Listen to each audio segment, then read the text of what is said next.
Y los micrófonos.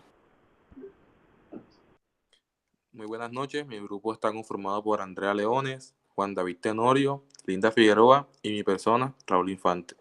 Nuestro grupo va a exponer sobre los argumentos de enmarcación. Bueno, ¿qué son los argumentos de enmarcado? Son los que presentan lo real desde un punto de vista concreto, con el objetivo de resaltar la legitimidad de una opinión. Son aquellos en donde el recurso implica un desplazamiento hacia otra mirada. Este puede tomar diferentes caminos. Implica que su destinatario siempre sepa que se trata de una forma de otras posibles. Y además de eso, busca amplificar determinados aspectos que se presentan y minimiza otros. Un ejemplo. Los enfermos están en el sur y los medicamentos en el norte. La explicación de este argumento es que posee un trasfondo de la desigualdad en el ámbito con respecto a los medicamentos, restando así el protagonismo de la existencia de los medicamentos en el norte, ya que la mayor parte de estos reciben cuidados y los medicamentos en el sur son demasiado escasos en relación al desastre. Nos preguntaremos si hay manipulación al no presentar los hechos de manera objetiva. ¿No sería eso torcer lo real?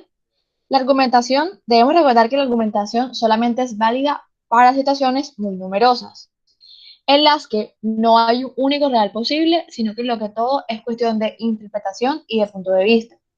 Por supuesto que en estas situaciones manipulación todo es posible. Implica esconder en lugar de minorar o presentar una descripción argumentativa. Y recordemos que el argumento enmarcado implica que su destinatario siempre sepa que se trata de una forma entre otras de la posible, incluso aunque no estemos totalmente a su favor. Se clasifica en distintas categorías, como lo son la definición, la presentación, la asociación, disociación y los argumentos cuasilógicos.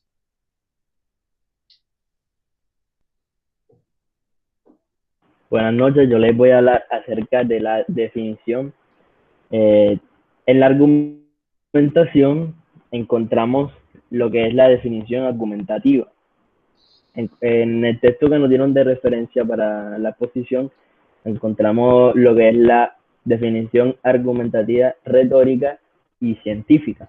Yo les voy a comenzar hablando de qué es simplemente la argumentativa, que viene siendo más que todo una estrategia para aclarar un término, un concepto o alguna idea que se sostiene en un debate. En pocas palabras, dar a conocer un concepto y definirlo bien. Vamos a pasar de diapositiva, Andrea, por favor. Bueno, encontramos, como les había dicho, que la función es aclarar un término para no alargar el tema, pero que también se hace efectiva mediante razones probadas. ¿Cómo así? O sea, nosotros al dar un argumento sabemos que debemos probarlo con cualquier tipo de pruebas que tengamos para aclarar nuestro punto de vista. Entonces, ¿qué pasa? Que este párrafo donde nosotros vamos a argumentar lleva una estructura argumentativa también, donde damos primero una introducción de lo que vamos a exponer, luego damos nuestro punto de vista, luego damos unas pruebas, luego damos unas conclusiones. Entonces, ahí vemos que estamos implementando lo que es la definición argumentativa mediante la estructura de un párrafo. Entonces, esta es una herramienta que ayuda a construir lo real para argumentar. ¿Cómo así? Imaginemos que el argumento se va construyendo como si fuese un edificio, que lo vamos poniendo bloque por bloque, y los bloques son nuestros argumentos, nuestras pruebas, todo lo que encontremos para llevar a cabo, exponer nuestro punto de vista final y convencer, que es la finalidad de esto. Entonces, ¿cómo podemos defender ese punto de vista? ¿Cómo podemos probarlo? Por ejemplo, si nuestro caso se trata sobre cifras, podemos dar estadísticas, hechos reales, en los hechos noticiosos, testimonios, fotos, videos, todo lo que podamos encontrar para convencer. Entonces, aquí dice, esto se debe defender bajo una perspectiva propia de la argumentación. Quiere decir que desde el inicio tenemos que tener claro qué es lo que vamos a defender y que necesitamos pruebas, como he venido diciendo. Podemos pasar de diapositiva, Andrea. Entonces, a continuación, yo les voy a dar un ejemplo que saqué del texto, sobre la definición argumentativa con enfoque retórico. Antes de empezar a leer el ejemplo, vamos a definir definición retórica como aquello que ayuda a generar conocimiento a quienes escuchan el discurso argumentativo. Bueno, el ejemplo dice, el terrorismo es el arma desesperada de los residentes desarmados. El atentado no es un acto cometido por un loco en la inspiración del momento. Un atentado es el afloramiento de la contradicción de un conflicto. Plantea una cuestión política y lo que colocan las bombas de hecho planean cuestiones. Este es un ejemplo un poco complicado de entender, pero si lo analizamos bien nos está diciendo de que el terrorismo es razonable. Entonces, de principio a fin, nos dan ciertas razones o motivos y explican por qué una persona comete terrorismo. O sea, entre comillas lo hacen ver como que está bien, como que tiene una razón de ser y puede que mucha gente se pueda convencerse de este hecho, como muchas no. Pero lo que nosotros estamos enfocados aquí es en ver cómo esa persona escribe ese párrafo para convencer. Entonces, aquí aplicamos lo que es la definición argumentativa. Para finalizar, esta función de la definición argumentativa nos dice que nosotros podemos desprender premisas de cualquier tipo de texto que nos ayude a construir la realidad de nuestro argumento. Entonces, dice que es un conjunto con la misma definición que colabora para defender un argumento. En otro sentido, el párrafo con definición argumentativa pues posee una estructura, como les había comentado, que el resultado es construir la realidad del argumento. Eso es todo. Ok, yo les voy a hablar acerca de los argumentos de presentación. La presentación de hechos, destacando ciertos aspectos y restándole protagonismo a otros, podemos decir que es una forma poderosa de enmarcado. Entonces, primero voy a dar dos ejemplos de eso. El primer ejemplo es que presentar el sector del tabaco como la única industria que no retira del mercado un producto después de haberse dado cuenta que era defectuoso o peligroso es una calificación real que permite aislar algunas de sus propiedades. Y el segundo es que al comentar la ley que legaliza la prostitución, Nick Smith, que es un político de Nueva Zelanda, afirma que la prostitución no es más que una violación pagada. Y claramente otras presentaciones del tema son evidentemente posibles. Aquí se presenta un argumento en el que la fuerza recae en algo que obviamente es discutible y que siempre van a haber otras presentaciones acerca del tema, independientemente de si uno está totalmente a favor o no. Los argumentos de presentación se subdividen en tres tipos de argumentos. Son los argumentos calificadores, argumentos de comparación y argumentos de denominación. Ok, el argumento de calificación se limita en devolver a una justificación supuesta y no ser una simple afirmación gratuita. Es importante no confundir a la calificación con la definición, incluso cuando las fronteras no son siempre fáciles de establecer. Entonces, pasa la diapositiva, por favor, Andrea. Listo. Ok, bueno. Entonces, el argumento de calificación, bueno, un ejemplo para esto sería, mis vecinas se quieren casar cuanto antes porque dicen que el matrimonio está de moda, ignorando que el divorcio es quien lo está. Esto es algo tonto, ya que muchos se casan porque sus familiares y amigos lo están haciendo y no quieren quedar de últimos. Si lo piensas bien, las películas están llenas de personajes que, por favor, los micrófonos. Silencien los micrófonos, por favor.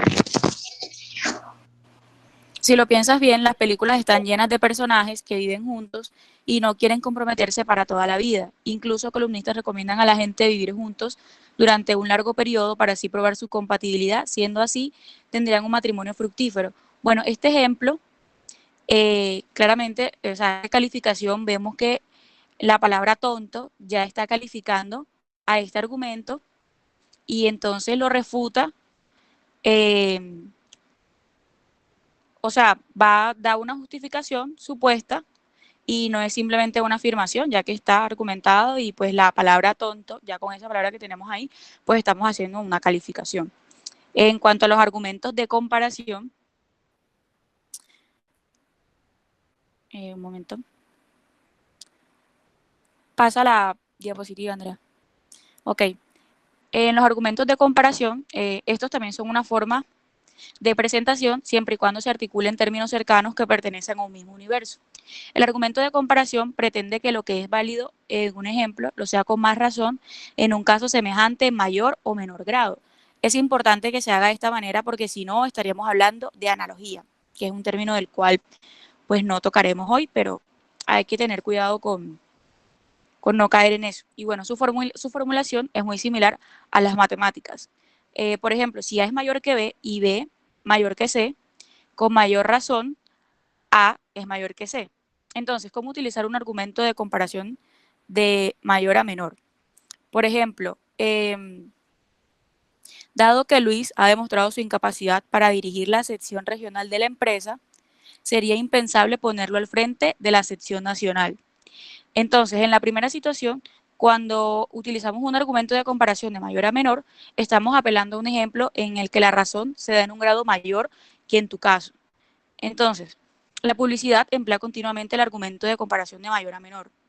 Es decir, un reloj de pulsera es usado por buceadores profesionales, un turismo es capaz de correr un rally exigente, un portátil funciona en industriales muy agresivos y así. Entonces, la fuerza del argumento reside en qué artículos que soportan condiciones tan extremas, con mayor razón resistirán las minúsculas exigencias de la vida diaria. Entonces, tenemos varias formas de utilizar estos argumentos y entonces, por ejemplo, otra forma de utilizar este argumento de mayor a menor, porque también podemos utilizarlo de menor a mayor, consiste en demostrar que, por ejemplo, el servicio o producto que estás regalándole a las personas es capaz de superar al líder de ese mercado. Porque entonces, claramente, ya no puede haber nada mejor y no necesitas demostrar que superas a todos los demás. Por ejemplo, nuestra red social ha superado a Facebook en número de usuarios. Si esa afirmación fuera cierta, ya no haría falta añadir nada más. Y bueno, ahora voy a explicar cómo utilizar un argumento de comparación de menor a mayor. En esta segunda situación, cuando se utiliza un argumento de comparación de menor a mayor, se está aportando un ejemplo menor. Aquí se va de lo menos a lo más. Por ejemplo, si están prohibidas en la oficina las llamadas nacionales, más lo estarán en las internacionales. O, si Antonio es capaz de rendir en este ambiente de ruido e interrupciones, ¿qué no podría hacer si le diéramos su propio despacho? Aquí la situación es un poco al revés y va obviamente de menor a mayor.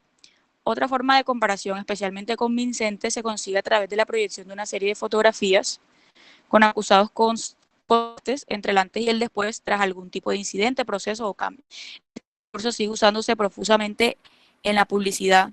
Por ejemplo, utilizar un antes y un después en fotografías para probar la eficacia de algún producto capilar, como las imágenes que estamos viendo aquí del cabello, el cambio que vemos. Las fotografías poseen el poder de evocar fuertes emociones y de capturar en un instante lo que largas descripciones de palabras no podrían transmitir. Bueno, por último tenemos el argumento de denominación. Es una forma de calificación. En ocasiones, renombrar una cosa recalifica sus cualidades. Por ejemplo, Watzlawick cita el ejemplo de la situación a la que tuvo que enfrentarse en 1814 Talleyrand, un agudo diplomático cuando las tropas prusianas ocuparon París. Estas últimas, llenas de espíritu de venganza, querían volar el puente de Jena, cuyo nombre les traía aciagos recuerdos. En lugar de discutir sin fin la base de dicha decisión, Talleyrand adoptó de inmediato la decisión de rebautizar el puente, que desde entonces se llama Puente de la Escuela Militar. Este remarcado situaba a los prusianos en una situación delicada. Su cultura militar quedaba poco satisfecha si destruían un puente con un nombre tan marcial, así que el puente se salvó y los parisianos todavía lo utilizan.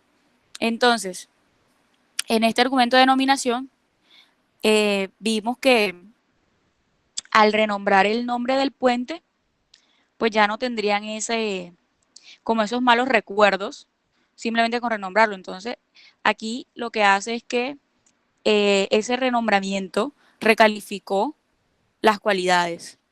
Entonces, es un ejemplo muy claro acerca del argumento de denominación en el que se pueden hacer estos renombres. Ok, gracias. Ok, amplificación.